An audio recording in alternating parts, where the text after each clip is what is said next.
नमस्कार मंडळी. तारीख 7 फेब्रुवारी 2025 रिझर्व्ह बँक ऑफ इंडियाने एक मोठा निर्णय घेतलाय. या दिवशी देशातील मध्यवर्ती बँकेने रेपो दरात कपात केली. तब्बल 5 वर्षांनंतर रिझर्व्ह बँक ऑफ इंडियाने रेपो रेटमध्ये कपात केली असून 2 वर्षांनंतर पहिल्यांदाच रेपो रेटमध्ये बदल झाला आहे. आरबीआयने रेपो रेट 6.50%वरून 6.25%पर्यंत खाली आणले आहेत. म्हणजेच रेपो रेटमध्ये 25 बेसिस पॉईंटची कपात झालेली आहे. याचा परिणाम म्हणून आता देशातील अनेक बँकांनी गृह कर्जावरील व्याजदर कमी केलेले आहेत. यामुळे होम लोन घेणाऱ्यांना लॉटरी लागली आहे असं म्हणायला काही हरकत नाही.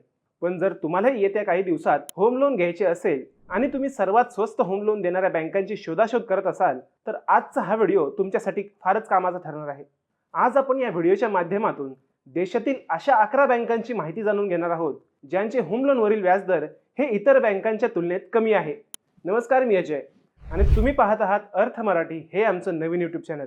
आमचं काम आहे तुम्हाला आर्थिक साक्षर बनवण्याचं. सर्वात कमी व्याजदरात होम लोन देणाऱ्या पुढील बँका. पहिली बँक आहे सेंट्रल बँक ऑफ इंडिया. सर्वात कमी व्याजदरात होम लोन देणाऱ्या बँकांच्या यादीत सेंट्रल बँक ऑफ इंडिया पहिल्या क्रमांकावर येते.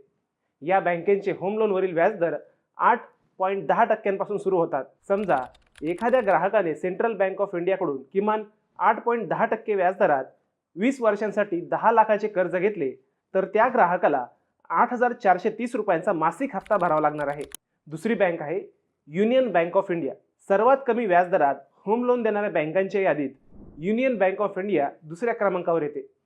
या बँकेचे होम लोनवरील व्याजदर सुद्धा 8.10% पासून सुरू होतात. समजा एखाद्या ग्राहकाने या बँकेकडून किमान 8.10% व्याजदरात 20 वर्षांसाठी 10 लाखाचे कर्ज घेतले तर त्या ग्राहकाला 8,430 रुपयांचा मासिक हप्ता भरावा लागणार आहे. तिसरी बँक आहे पंजाब नॅशनल बँक. या यादीत पंजाब नॅशनल बँकेचा तिसरा क्रमांक लागतो. या बँकेचे होम लोनवरील व्याजदर 8.15% पासून सुरू होतात. या बँकेने 20 वर्षांच्या कालावधीसाठी 10 लाख रुपयांचे कर्ज 8.15% व्याजदरात मंजूर केले तर ग्राहकाला 8,460 रुपयांचा मासिक हप्ता भरावा लागणार आहे. Indian bank. या यादीत इंडियन बँकेचा चौथा क्रमांक लागतो. या बँकेचे होम लोनवरील व्याजदर 8.15% पासून सुरू होतात.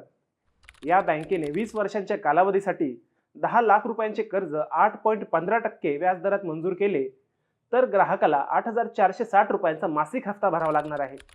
कॅनरा बँक. या यादीत कॅनरा बँकेचा 5वा नंबर लागतो.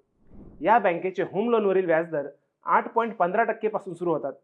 या बँकेने 20 वर्षांच्या कालावधीसाठी 10 लाख रुपयांचे कर्ज 8.15% व्याजदरात मंजूर केले तर ग्राहकाला 8,460 रुपयांचा मासिक हप्ता भरावा लागणार आहे.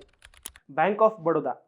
या यादीत बँक ऑफ बडोदाचा 6वा क्रमांक लागतो. या बँकेचे होम लोनवरील व्याजदर 8.15% पासून सुरू होतात. या बँकेने 20 वर्षांच्या कालावधीसाठी 10 लाख रुपयांचे कर्ज 8.15% व्याजदरात मंजूर केले तर ग्राहकाला 8,460 रुपयांचा मासिक हप्ता भरावा लागणार आहे. State bank of India. या यादीत स्टेट बँक ऑफ इंडिया याचा 7वा क्रमांक लागतो. या बँकेचे होम लोनवरील व्याजदर 8.25% पासून सुरू होतात. या बँकेने 20 वर्षांच्या कालावधीसाठी 10 लाख रुपयांचे कर्ज 8.25% व्याजदरात मंजूर केले तर ग्राहकाला 8,520 रुपयांचा मासिक हप्ता भरावा लागणार आहे. Bank of India. या यादीत बँक ऑफ इंडियाचा 8वा क्रमांक लागतो. या बँकेचे होम लोनवरील व्याजदर 8.30% पासून सुरू होतात. या बँकेने 20 वर्षांच्या कालावधीसाठी 10 लाख रुपयांचे कर्ज 8.30% व्याजदरात मंजूर केले तर ग्राहकाला 8,550 रुपयांचा मासिक हप्ता भरावा लागणार आहे. IDBI bank. या बँकेचा या यादीत 9वा क्रमांक लागतो. या बँकेचे होम लोनवरील व्याजदर 8.50% पासून सुरू होतात. या बँकेकडून जर 8.50% या किमान व्याजदरात 20 वर्ष कालावधीसाठी 10 लाख रुपयांचे कर्ज घेतले तर 8,680 रुपयांचा मासिक हप्ता भरावा लागणार आहे.